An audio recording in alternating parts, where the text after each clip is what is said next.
This evening's panelists cover an array of backgrounds and experiences.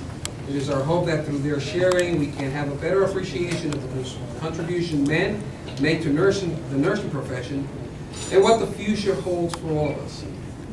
Today's panelists include Mr. David Jones, who's an RN at Del Sol Medical Center and a clinical faculty here at the University of Texas at El Paso School of Nursing. Mr. Enrique Mata,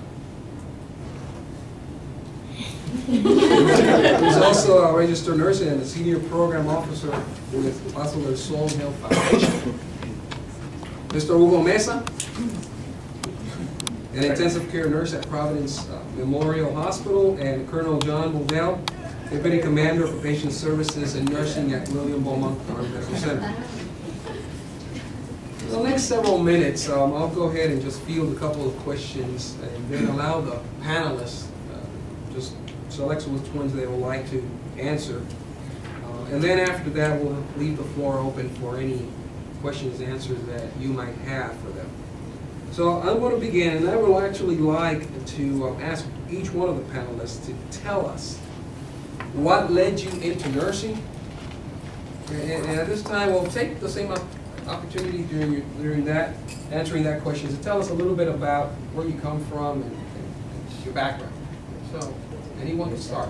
I'll go ahead and start. Sure. I came up with 10 reasons. Those people that know me very well, I like to joke a lot.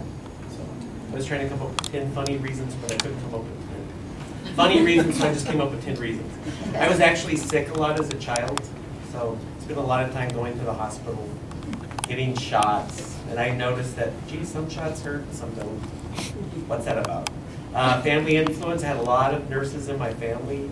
I had an aunt that was probably one of the first nurse practitioners in California.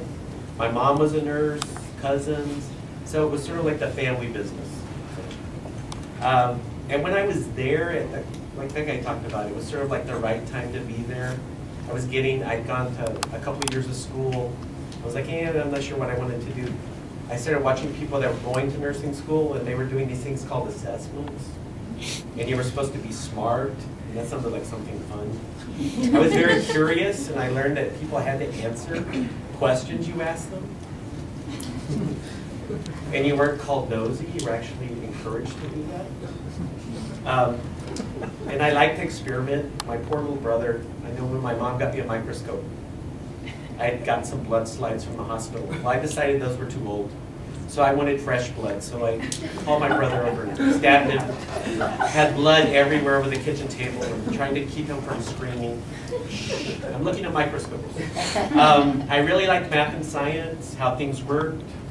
But when I discovered care plans, this was like, I was so excited because it was like, I could use this everywhere in my life. So I started making care plans for everything.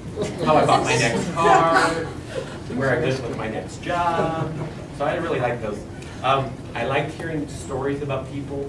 I loved hearing, people in the military that came that you took care of. They told you because they were scared about surgeries and stuff, all their stories. It was great. Lots of opportunities. I've been in a lot of cool places where I got promotions because I was a nurse. That was cool.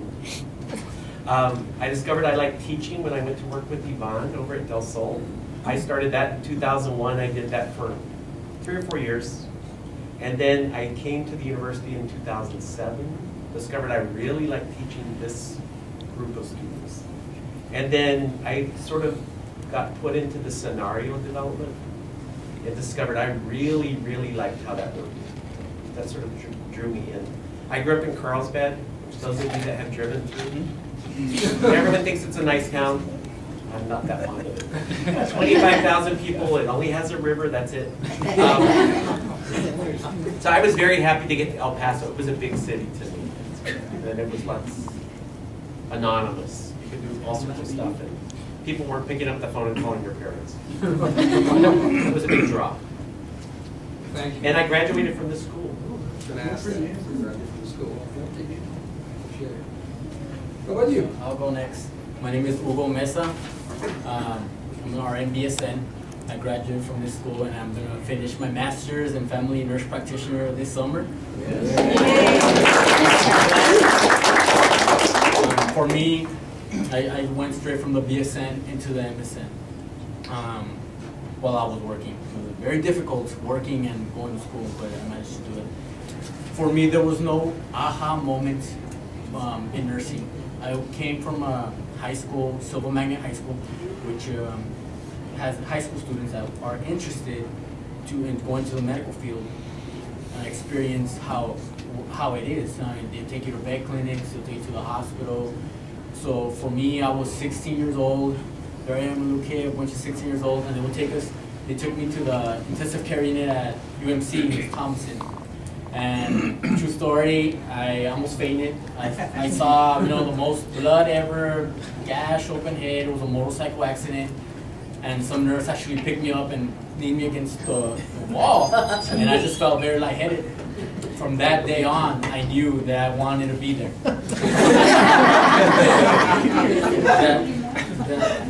That's where it was. It was in high school. I said, you know what? I wanted to be here. I wanted to see this. I wanted to take care of these people. My rotation there, I got to see. I was only observing how the RNs interact with the family members during this vulnerable time of illness. The physicians weren't always there. I've noticed that they came, they spoke with them, but they would leave. But the RN was there, providing support. And for me, that's always what I've always done with my family. Usually the backbone, the strong one. They consider me the leader, so I like provide the support. In my current employment in the intensive care unit, when we deal with open hearts, no trauma, but medical. I like being there for the family. I like the whole critical thinking, planning ahead, thinking ahead, being the eyes and ears for the physician, but also going above and beyond and being there for the families as well. Thank you. Well, they got all the great ones, didn't they? Now, certainly, my name is Enrique Mata. I'm a BSN. I graduated from UTEP in 1997. I had actually been going to school it took me 13 years to graduate from UTEP. I started my family was business folk. My parents were both real estate brokers. So I was just kind of mentored into this family business and got all these licenses. And I really wasn't enjoying that kind of a field, but was going to school for a business degree. And working in a bank, actually learned a lot about finance, and then moved into the business office at Providence Hospital. And so at that time, I started to learn a lot about what the whole administration, billing, the collection side, the finance side, how the costs were put together, and that was just so dry. For me, it just wasn't giving me that sense. I guess I had this calling all along. I was really a science buff when I was a little kid. And so looking around, and I started to move myself naturally through these departments, and I started to go into other areas. I went into registration, I went into the emergency room areas, and then I started working as a patient rep on the floors. So I go around and do advocacy work. I kind of go around and check and see how the patients were doing, what kind of needs they had in the hospital, and I started to realize that the one person I needed to go to was the nurse. The nurse really knew everything about what the patient was doing, what the status of all the systems in the hospital were doing, and that was a point person. If I didn't have their confidence, I wasn't going to be able to make a difference in those patients' lives. So I thought, wow, I want to be in that position, and that's where I moved into nursing. It certainly helped me.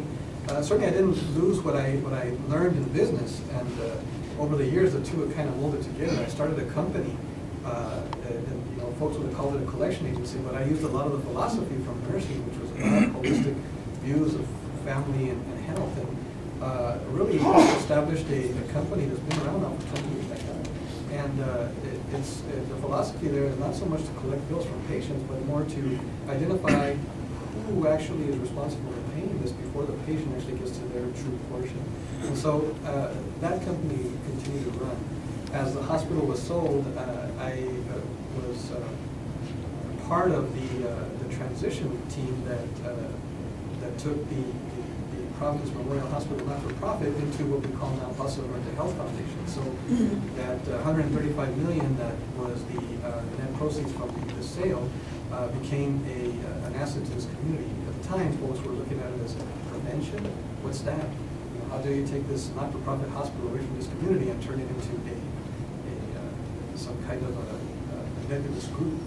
And over the years, I think we've been able to build some respect for the organization. And a lot of it, I like to think inside, it was influenced by my nursing education, where I was able to go in and apply a lot of these philosophies, again, looking at systems, looking at the way things are coordinated, and help to develop programming and interventions for long-term behavior change. So, of course, I went on to get a public health degree, and a master public health degree, and continue to work with the hospital. I mean, the hospital and the foundation.